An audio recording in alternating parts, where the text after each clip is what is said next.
Friends, कैसे हो आप सब। उम्मीद करती हूँ आप सब एकदम अच्छे होंगे और स्वस्थ होंगे और तैयारी में लगे हुए होंगे। तो आप सबको पता है कि मेरा एग्जाम था 6 फरवरी सेकेंड शिफ्ट में। कैसा एग्जाम हुआ आपको इस वीडियो में आगे पता चलेगा। किस टाइप के क्वेश्चंस आए, क्या मटेरियल रहा, किस टॉपिक पे ज्यादा ध्यान देना है, किस टॉपिक पे कम ध्यान देना है, किस टाइप का मटेरियल एग्जाम में पूछा जा रहा है।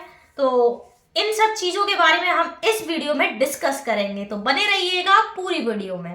तो सबसे बता दूं, आज मेरा पेपर जो था वो आगरा में था। आप सबने मेरे शॉर्ट्स में देख ही लिया होगा, जिसने नहीं देखा वो जाके देख के लाइक कर देना। मैं पहुंच गई थी 11:30 बजे, एंट्री बंद थी और मैं पहुंच गई थी 11 बजे करेक्ट अपने सेंटर पे ऑटो से अकेली। मैं पहुंच तो गई, वहां जाके मैंने 11 बजे करेक्ट अपनी एंट्री ले ली थी, क्योंकि 11:30 बजे एंट्री बंद थी।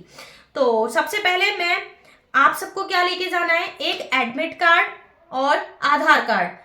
आधार कार्ड हो या पैन कार्ड हो, इन दोनों डॉक्यूमेंट्स में से कोई एक ही डॉक्यूमेंट चलेगा। पहले मार्कशीट चल जाती थी, पर अब इस बार मार्कशीट किसी भी स्टूडेंट की नहीं लगेगी, क्योंकि बहुत सारे स्टूडेंट ऐसे थे जो मार्कशीट लेकर आए थे, अपना आधार कार्ड नहीं लेके आए थे। किसी रीजन से कुछ मिस्टेक हो गई उसमें, इस वजह से ही नहीं लेके आए होंगे। बट जो भी मार्कशीट लेकर आया उसकी एंट्री नहीं मिली थी, फिर उन्होंने अपने घर से उस आधार कार्ड को मंगवाया होगा, आई डोंट नो। पर मैं आपको सजेस्ट यही करूंगी, एडमिट कार्ड, आधार कार्ड नहीं है तो अपना पैन कार्ड, ये 3 डॉक्यूमेंट तो आपको अपने एग्जाम सेंटर पर ले जाने होंगे। और फोटो की आवश्यकता नहीं है, क्योंकि फोटो नहीं मांगा था। मैं फोटो रख के ले गई थी बट मांगा नहीं था। तो आधार कार्ड और एडमिट कार्ड, बस यही 2 डॉक्यूमेंट लेके जाने हैं, बाकी कोई भी डॉक्यूमेंट नहीं लेके जाना है। और तो जैसे मेरी एंट्री हो गई थी 11 बजे, 11 बजे मेरी एंट्री हुई। 11:30 बजे, 1 घंटा, आधा घंटा पहले ही एंट्री बंद थी, क्योंकि एग्जाम स्टार्ट था 12 बजे। तो 11:30 बजे एंट्री बंद थी। 1 घंटा कॉन्टिन्यूस बैठी रही, मैं बैठी रही, स्क्रीन को ताकती रही और अपना रिवीजन अपने माइंड में करती रही। एसएससी जीडी में 80 क्वेश्चन होते हैं और वो क्वेश्चन 160 नंबर के होते हैं। तो एसएससी जीडी का रीजनिंग देखने को मिलेगी, रीजनिंग के बाद मैथ आएगा, मैथ के बाद जीएस देखने को मिलेगा। फिर उसके बाद आपको चूज करना पड़ेगा। आपने फॉर्म भरते समय, एप्लीकेशन सबमिट करते टाइम हिंदी चूज किया था या इंग्लिश चूज किया था, उसमें से आपको एक सब्जेक्ट चूज करना पड़ेगा। ऐसे ही मैंने किया। मैं हिंदी, वैसे मैं इंग्लिश मीडियम से हूँ, बट मैंने हिंदी को प्रेफर किया, क्योंकि हिंदी इजीली होती है और टाइम कम बचता है, टाइम कम लेती है, क्योंकि टाइम को भी मैनेज करना बहुत जरूरी है एक एग्जाम को क्लियर करने के लिए। तो मैंने हिंदी चूज किया था। हिंदी इंग्लिश में से आपको एक ही चूज करना पड़ेगा। वो आपको पता होगी कि आपने एग्जाम जब फॉर्म फिल किया था तब इंग्लिश चूज की थी या हिंदी चूज की थी, आपको वो करना पड़ेगा। तो सबसे पहले मैं बताऊं, मैंने सबसे पहले जैसे ही स्क्रीन पे ऑन किया, जैसे ही एग्जाम स्टार्ट हुआ, रीजनिंग का एकदम इजी सा क्वेश्चन मेरे सामने आया और मैंने फटाक से आंसर लगा दिया। बहुत सारे क्वेश्चन ऐसे थे जो कि इजिली हमारे आइज टू आइज पढ़ते ही हमें आ रहे थे। रीजनिंग में इस टाइप के क्वेश्चन थे। देखो, मैं आप सबको बता देती हूँ किस टाइप, कुछ टॉपिक में से ज्यादातर मोस्टली क्वेश्चन आए। कोडिंग और डिकोडिंग मोस्ट इंपोर्टेंट टॉपिक है। ब्लड रिलेशन में से भी देखने को मिला एक क्वेश्चन। विजुअलाइजेशन जो होते हैं उसमें से 2 क्वेश्चन थे। नंबर सीरीज में से भी 1-2 क्वेश्चन थे। आपको शॉर्ट में एक हिंट दे रही हूँ अपने एग्जाम के थ्रू, किस टाइप के, किस टॉपिक को आपको ज्यादा प्रेफर करना है, ज्यादा आपको पढ़ना है। एनालॉजी में से भी एक क्वेश्चन आया था। तो ये कुछ चैप्टर्स हैं जो आपको एकदम अच्छे से करने हैं, ठीक है। ये मेन टॉपिक्स हैं, मेन टॉपिक समझो। ये मेरी शिफ्ट में आए, क्या पता आपकी शिफ्ट में भी आ जाए, कुछ कह नहीं सकते, ठीक है। तो ये मेरी शिफ्ट में आए थे। और जो वो वाले क्वेश्चन जो होते हैं, जैसे कि कुत्ता बिल्ली है, एक कुत्ता बिल्ली है, बिल्ली के अंदर चूहा है, इस टाइप के क्वेश्चंस को बहुत अच्छे से करके जाना, क्योंकि एक ही क्वेश्चन आया था और उसने मुझे पूरा माइंड घुमा दिया था। और ज्यादा टाइम मत देना, 20 क्वेश्चन है, 20 मिनट में ही आपको फिनिश करना है, 15 मिनट ही आपको रीजनिंग को देना है। मैंने 15 मिनट में अपनी रीजनिंग खत्म कर दी थी। अब हम बात कर लेते हैं मैथ की। मैथ में किस टाइप के क्वेश्चन मुझे देखने को मिले। मैथ में सबसे पहले मैं आपको बता दूं, मैथ में मैंने जीएस में मैंने लगा था, बट रीजनिंग में ज्यादा टाइम नहीं लगा था। रीजनिंग एकदम बढ़िया आ रही है, एकदम मजेदार आ रही है। बट एक क्वेश्चन ने मेरा दिमाग बहुत खराब किया, बहुत ज्यादा खराब किया। अब हम चलते हैं मैथ की तरफ। मैथ में देखो एसआई और सीआई चैप्टर बहुत अच्छे से रट लो, बहुत अच्छे से कर लो। ज्यादा लेंथी क्वेश्चन देखने को मिल सकते हैं क्योंकि मैथ में ज्यादा लेंथी क्वेश्चन ही थे। कुछ क्वेश्चन ऐसे थे जो हमारे इजीली हमें सॉल्व हो रहे थे, बट कुछ क्वेश्चन ऐसे थे जो मैथ में जो हमें घुमा रहे थे और लेंथी ज्यादा थे, तो टाइम कंज्यूमिंग थे। रेलवे के क्वेश्चन जो होते हैं वो भी आप अपने अच्छे से कर लेना।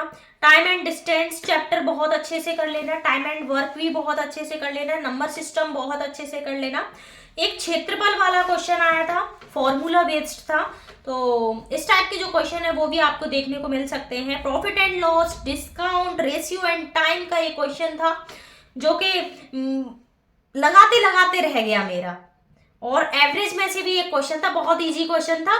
ऐसे करके जैसे कि 15, 20, 25 और 30 को मिला के इसका एवरेज कितना होगा तो डिवाइड कर दो 4 से, जो आएगा वही आंसर होगा। तो ये बहुत इजी क्वेश्चन। कुछ ऐसे क्वेश्चन थे जो इजी थे, बट कुछ क्वेश्चन ऐसे थे जो टाइम कंज्यूमिंग थे बट इजी थे। अब मैं बात कर लेती हूँ हिंदी की, क्योंकि मैं एक हिंदी को प्रेफरेंस करती हूँ। तो हिंदी में से क्या क्या देखने को मिला। अनिकार्ती शब्द अच्छे से तैयार कर लेना। विपरार्थी शब्द अच्छे से तैयार कर लेना। विलोम शब्द जिसे हम बोलते हैं। वाक्यांश के लिए एक सार्थक शब्द होते हैं, वो अच्छे से तैयार कर लो। मुहावरे भी तैयार कर लो। एक मुहावरा देखने को मिला, बहुत तड़का मड़का सा था, पढ़ते ही आंसर आ गया था। नेक्स्ट वाच्य, वाच्य जैसे कर्ता, कर्म, ये वाले वाच्य जो है ये इसमें कौन, इस सेंटेंस में कौन सा वाच्य लगेगा, ये चैप्टर भी अच्छे से कर लेना। अशुद्ध छाटिए, जैसे कि कुछ शुद्ध होते हैं, शुद्ध वर्ड होते हैं, विदेशी वर्ड होते हैं, देशज वर्ड होते हैं, इसी टाइप से अशुद्ध वर्ड भी होते हैं। तो अशुद्ध वर्ड कौन सा था, 4 ऑप्शन थे, उसमें से हमें अशुद्ध छाटना था।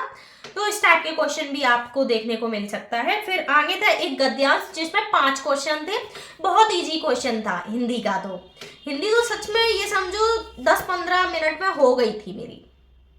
हिंदी का ज्यादा लेंथी नहीं था, हिंदी फटाफट से पढ़ो। 5 क्वेश्चन तो हमारे ये समझो इजीली लास्ट में जो 5 क्वेश्चन गद्यांश से आते हैं वो भी बहुत इजी थे। पूरा पैराग्राफ पढ़ते जाओ और आंसर टिक करते जाओ।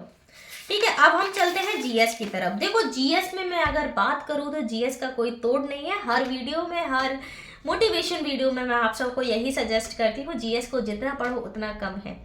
जीएस में हिस्ट्री और ज्योग्राफी में से कुछ देखने को नहीं मिला, आपको मैं बताऊं, हिस्ट्री ज्योग्राफी में से कुछ भी मुझे देखने को नहीं मिला। अच्छा, गेम्स हमें बहुत देखने को मिले। ओलंपिक गेम्स हैं, एशियन गेम्स हैं, हॉकी है, और देखो ग्रैमी पुरस्कार हैं, और करंट अफेयर में से हमें देखने को मिला। तो मैं आपको सजेस्ट यही करूंगी कि ज़्यादा ओल्ड ना पढ़ के अभी करंट का आप रिवीजन करो, ज़्यादा बेस्ट रहेगा आपके लिए। ठीक है, और जीएस देखो, जीएस तो थोड़ी सी टफ आई थी, मैं आपको बताऊं, जीएस टफ थी और मैथ भी टफ थी। क्यों टफ थी, क्योंकि लेंथी क्वेश्चन थे, टाइम कम था और क्वेश्चन काफ़ी बड़ा बड़ा था, तो उसमें टाइम भी लग रहा है, सॉल्यूशन करने में टाइम लग रहा है। कुछ क्वेश्चन ऐसे थे जो इजीली सॉल्व हो रहे थे, कुछ क्वेश्चन ऐसे थे जो टाइम कंज्यूमिंग थे। तो मैं आपको बताऊं, मेरे ने जो क्वेश्चन अटेम्प्ट किए वो 72 क्वेश्चन मैंने अटेम्प्ट किए। 8 क्वेश्चन मैं छोड़ के आई, जो कि जीएस में मैं 3 क्वेश्चन छोड़ के आई और 5 क्वेश्चन मैं मैथ में छोड़ के आई। हिंदी और रीजनिंग में मैंने एक भी क्वेश्चन नहीं छोड़ा। 72 में से मुझे लमसम लग रहा है 65 प्लस मेरे सही जा सकते हैं, क्योंकि 65 मैंने कर लिए थे। उसके बाद जो मैंने लीव किए हुए थे, जो छोड़े हुए थे, वो क्वेश्चन मुझे टाइम थोड़ा सा बचा था, उन क्वेश्चन को फिर मैंने अटेम्प्ट किया था। तो ये ऐसा ही आया था पेपर। जिसका आगे है उसको बेस्ट ऑफ लक। इसी टाइप के क्वेश्चन आए थे। अगर वीडियो अच्छी लगी हो तो प्लीज़ लाइक कर देना और चैनल को सब्सक्राइब भी कर लेना, और बेस्ट ऑफ लक। टाइम से पहुंचना अपने एग्जाम सेंटर पर और बहुत अच्छे से पहुंचना। मिलते हैं आप सभी से एक नेक्स्ट वीडियो में, एक नेक्स्ट मोटिवेशन के साथ।